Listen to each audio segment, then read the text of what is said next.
Hi guys, તો હું તમને આજે ભણાવવા જઈ રહ્યો છું બીકોમ સેમ 6 માં સ્ટેટિસ્ટિક્સમાં વાહન વ્યવહારની સમસ્યામાં ન્યૂનતમ શ્રેણિક.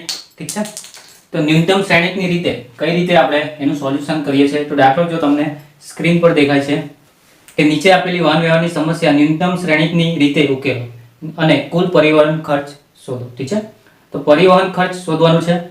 ઓકે, 2014માં દાખલો પૂછાયો હતો. ઠીક છે, ઓકે. તો આપણે કઈ રીતે, તો ન્યૂનતમ શ્રેણિકની રીત છે.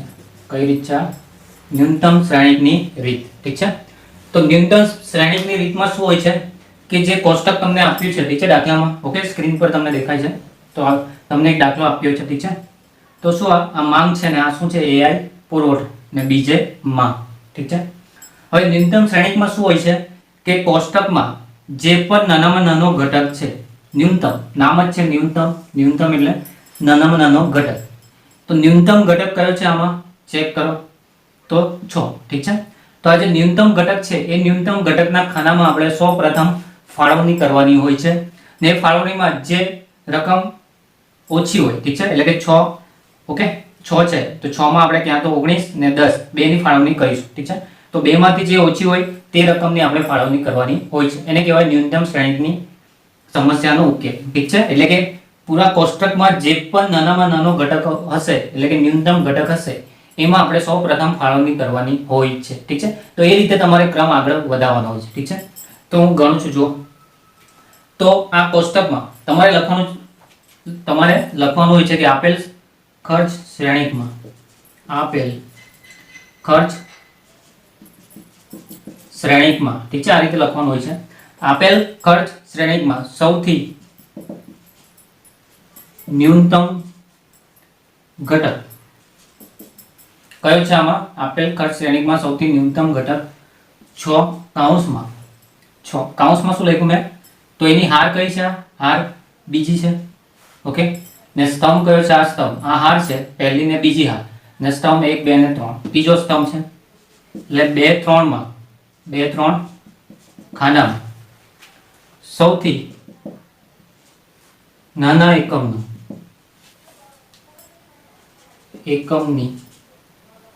એટલે સૌથી નાનો એકમ કયો છે 6 માં? તો 19 ને 10. 19 અને 10 માં કોની ફાળવણી કરીશું? આપણે 10 ની ફાળવણી કરીશું, કારણ કે 10 શું છે? નાનામાં નાનો એકમ છે. ઠીક છે, એટલે કે સૌથી નાનો ઘટક 6 ને એમાં ફાળવણી કરીશું 19 અને 10.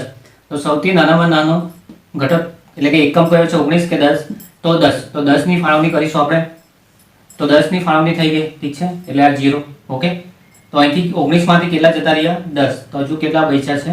9 હજુ બાકી છે. ઠીક છે, એટલે કે કઈ હાર સંતોષાશે? તો F2 હાર સંતોષાશે. અહીં 0 આવી ગયું. ઠીક છે, તો આની અવગણના કરીએ એટલે આને શું કરવાનું? ક્લોઝ કરી દેવાનું. ઠીક છે, જ્યાં 0 આવી જાય ત્યાં તે હારને શું કરી દેવાનું? ક્લોઝ. તો F2 માં 0 આવી ગયું છે એટલે F2 શું થઈ જશે? ક્લોઝ થઈ જશે, બંધ થઈ જશે. ફાળવણી કરતા F2 હાર એટલે કે એને શું કહેવાય? બીજી હાર સંતોષાશે અને બાકીની ફાળવણી કરીશું. ઠીક છે, એટલે કે શું થાય? F2 હારની અવગણના થશે. તેથી F2 હારની અવગણના કરીશું અને તેથી બનતો શ્રેણિક તમારે લખવાનું નીચે મુજબ, કેમ કે તમારે કોષ્ટક આ લખ્યા પછી બનાવો ત્યારે લખવાનું છે. ઉપર હું ઉપર બનાવ્યું છે એટલે ઉપર મુજબ મળશે. ઠીક છે, તો ઉપર મુજબ આ કોષ્ટક મળ્યું છે. ઠીક છે, હવે આગળ આપણે પાછું એનો સ્ટેપ ગણીશું. ઠીક છે, પાછું આ કોષ્ટક આપણે બનાવવું પડશે ને પાછું એ કોષ્ટક બનાવ્યા પછી આ જે 2 હાર બાકી છે આને સિવાય આ જતી રહી, આ બંધ થઈ ગઈ. ઠીક છે, તો આ 2 હારમાં જે ઓછું ઘટક હશે તેમાં આપીશું. ઠીક છે, તો હું પાછું કોષ્ટક બનાવું છું. જુઓ તો જો મેં બીજી વાર કોષ્ટક બનાવ્યું, ફક્ત 2 જ હાર છે, F1 અને F3. ઓકે, F2 તો જતી રહી, બંધ થઈ ગઈ છે ને કોલમ એટલે કે સ્તંભ તો 3 3 છે જ. ઠીક છે, જે રકમ આપી છે તે લખી છે આપણે. ઠીક છે, ઓકે. ચલો, તો હવે શું લખવાનું તમે? કે હવે ખર્ચ શ્રેણિકમાં સૌથી નાનો ઘટક, સૌથી નાનો ઘટક. તો આમાં સૌથી નાનો ઘટક કોણ છે હવે? તો જુઓ 7. ઠીક છે. કયો છે? F1 એટલે પહેલી હાર ને પહેલો સ્તંભ. ઠીક છે. ખાનામાં સૌથી નાના એકમની ફાળવણી કરશું. સૌથી નાનો એકમ, તો કયો નાનો એકમ છે? ઠીક છે. તો 7 માં આપણે ફાળવણી કરીશું તો 7 માં એક 16 છે અને બીજું 8 છે. તો 8 ને 16 માં સૌથી નાનો કોણ છે? 8. નાનો એકમ 8 ની ફાળવણી થશે. ઠીક છે. ઓકે. તેથી શું થશે? તો જો 7 માં મેં ફાળવણી કરું 8 ને 16, બેમાંથી કોની ફાળવણી કરીશું આપણે? 8 ની. ઠીક છે. તો અહીં શું થઈ જાય? 0. 8 8 જતા રહ્યા અને 16 માંથી 8 ગયા તો બાકી કેટલા રહ્યા? 8. ઠીક છે. આ 0 થઈ ગયા તો કઈ એ સ્તંભ શું થઈ જશે? ક્લોઝ, બંધ થઈ જશે. જ્યાં 0 થાય તે બંધ થઈ જાય. ઠીક છે. તો તેથી સ્તંભ પ્રથમ કાં તો એને કહેવાય એ સંતોષાશે, એટલે કે એની શું કરીશું? અવગણના કરીશું. એટલે કે સ્તંભ એ ની અવગણના કરીશું. ઓકે. તેથી બનતો શ્રેણિક, તેથી બનતો ખર્ચ શ્રેણિક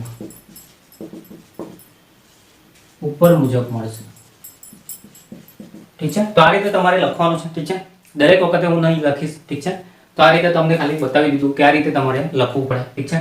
ચાલો, તો હવે બીજા કેટલા કોષ્ટક રહી ગયા? 4. ઠીક છે. તો હું અહીં બનાવી દઉં છું. ઠીક છે.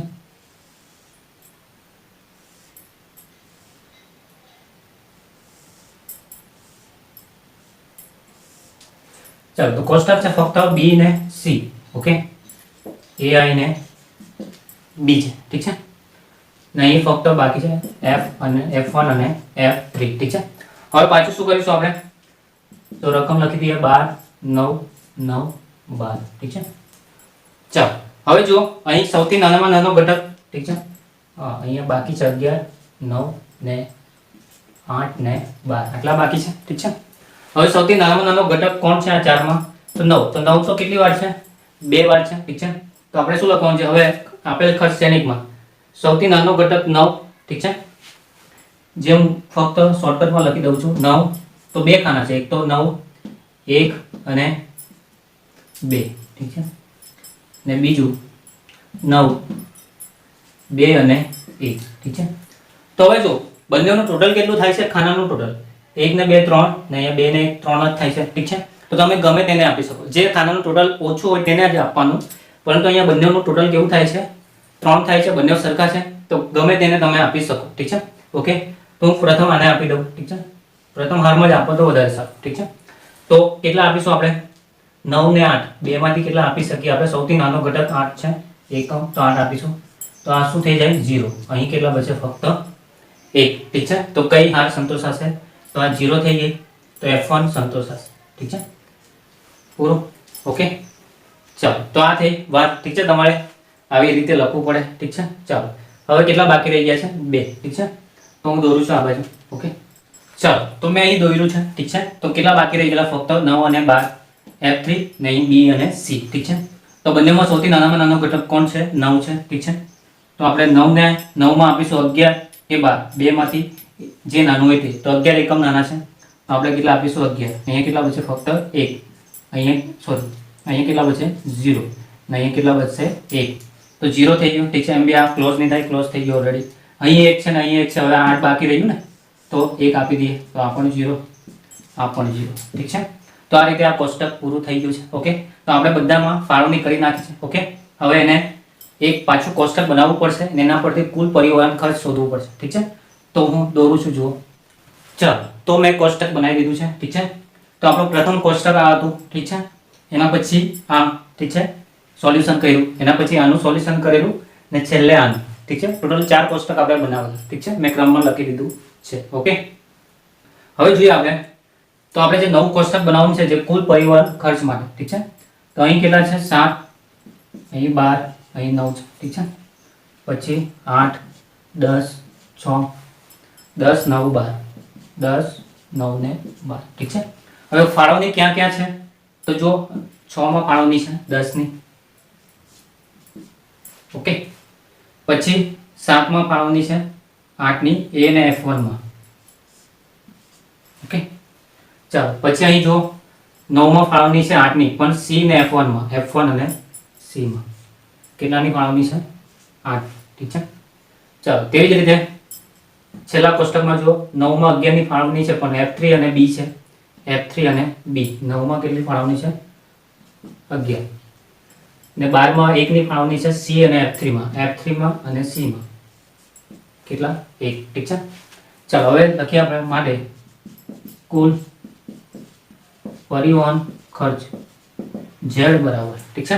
તો દરેકનો ગુણાકાર 8 ગુણ્યા 7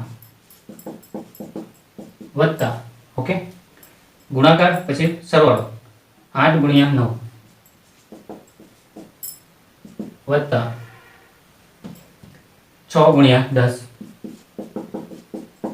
વત્તા 9 ગુણ્યા 11 વત્તા 12 ગુણ્યા 1, ઠીક છે. તો ગુણાકાર સરવાળો કરી દઈએ 8 ગુણ્યા 7 56 વત્તા 9 8 72, 6 ગુણ્યા 10 60 99 ને વત્તા 12 1 12. ટોટલ કરી લઈએ કેટલું થાય 56 વત્તા 72 વત્તા 60 વત્તા 99 વત્તા 12, 299 રૂપિયા 299 ટોટલ પરિવહન ખર્ચ આવશે. શેમાંથી તો ન્યૂનતમ શ્રેણીની રીતે ટોટલ આપણું 299 રૂપિયા ખર્ચ થશે ઓછામાં ઓછું, ઠીક છે, ઓકે. તો આ રીતે આ દાખલો ગણવાનો છે તમારે, ઠીક છે. ક્રમ વાઇઝ કોષ્ટક બનાવવાનું હોય, ઠીક છે. પ્રથમ, બીજું, ત્રીજું, ચોથું ને છેલ્લે પાંચમું સોલ્યુશનનું કોષ્ટક, ઠીક છે, ઓકે. તો મળીશું આગળના દાખલામાં. Good bye.